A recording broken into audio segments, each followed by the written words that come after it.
Paschimbanga driver মহাসংঘের উদ্যোগে আজ বিশেষ বৈঠক হয়ে গেল ট্রাক চালকদের নিয়ে। মূলত মানিকচক, রতুয়া 1, রতুয়া 2 ও ইংরেজবাজার ব্লকের ট্রাক চালকরা এই বিশেষ বৈঠক করেন শোভানগর এলাকায়। ভারতীয় ন্যায় সংহিতার 106(2) ধারা কার্যকর করার আগে অল ইন্ডিয়া মোটর ট্রান্সপোর্ট প্রতিনিধিদের সঙ্গে আলোচনা করে তবে সিদ্ধান্ত নেওয়া হবে। কেন্দ্রের দেওয়া এই আশ্বাসে ট্রাক চালকদের ধর্মঘট উঠে গেলেও জেলার বিভিন্ন প্রান্তে এখনও অব্যাহত ট্রাক চালকদের আন্দোলন। উল্লেখ্য, কেন্দ্র সরকার দ্বারা যানবাহনের ক্ষেত্রে নতুন আইন প্রস্তাবিত হয় সংসদে, যেখানে যানবাহন চালকদের ক্ষেত্রে বলা হয় কোনো লরি বা বাস চালক দুর্ঘটনা ঘটালে ঘটনাস্থল থেকে পালিয়ে গেলে 7 লক্ষ টাকা জরিমানা অথবা 10 বছরের কারাদণ্ড ঘোষণা করা হবে। আর এরই প্রতিবাদে বিক্ষোভ আন্দোলন দেখা দেয় সারা দেশ জুড়ে। সারা দেশের পাশাপাশি আজ মালদা ইংরেজবাজার ব্লকের শোভানগর এলাকায় এক বিশেষ বৈঠক করেন ট্রাক চালকরা। এই বৈঠক থেকে কেন্দ্রীয় সরকারি নীতি বিরোধিতা করে মালদা জেলা ড্রাইভার সংঘ। আমাদের আজকের কর্মসূচিটা হলো যে আজকে যে আমাদের সেন্ট্রাল গভর্নমেন্ট যে আইনটি এনেছে কালাকানুন ড্রাইভার সমাজের জন্য, এটার বিরোধিতা করি এবং এটার নিন্দা জানাই আমরা। যে আজকে আমরা ড্রাইভার সমাজ গরিব মানুষ, আমরা গরিব মানুষের উপর যে এত বড় একটা জুলুম হচ্ছে, আজকে আমরা 7 লাখ টাকা কোথায় পাবো আর আমরা 10 বছর জেলটা কীভাবে খাটবো, এই বিবেক বিবেচনা কি ওনাদের নেই? আজকে যে আমাদের উপর এত বড় একটা আইন কানুন নিয়ে এসছে, সেই জন্য আজকে আমরা এখানে একটা মিটিংয়ের আয়োজন করেছি।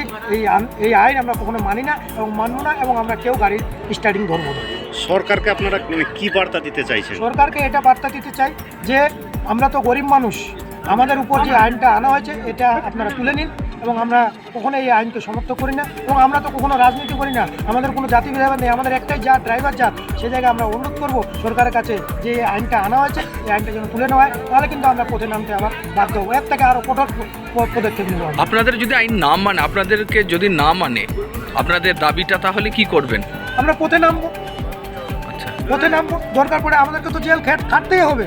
মূলত আজকে এই মালদা ড্রাইভার সংঘের উদ্যোগে ট্রাক চালকদের কি বলতে চাইছেন? আমি পশ্চিমবঙ্গ ড্রাইভার মহাসংঘ তথা মালদা ড্রাইভার মহাসংঘের পক্ষ থেকে সকল ড্রাইভার দাদা ভাইদেরকে, যিনারা আমাদের সংগঠনে যুক্ত নেই এবং আছেন, সকলকে বলবো, সে ছোট গাড়ি হোক বড় গাড়ি হোক, সকলকে বলবো যে দাদা ভাই আপনারা কেউ স্টার্টিংয়ে হাত দিবেন না, আপনারা সকলেই বাড়িতে থাকুন এবং এই যে কানুনটা আনা হয়েছে এর বিরোধিতা করুন। তাহলে আপনাদেরকে রাস্তায় আসতে হবে, বউ বাচ্চাও রাস্তায় আসবে এবং আমরা সারা জীবন অন্ধকারই ডুবে থাকবো, কোনোদিন আলোর মুখ দেখতে পাবো। প্রশাসনকে লিখিত আকারে জানাবেন না?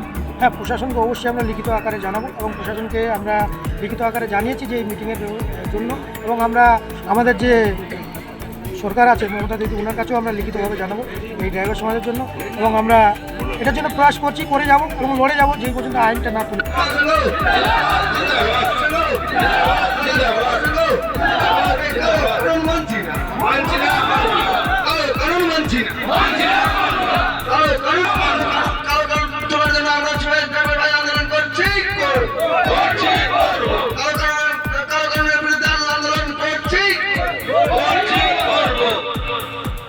Bureau news Bangla Times.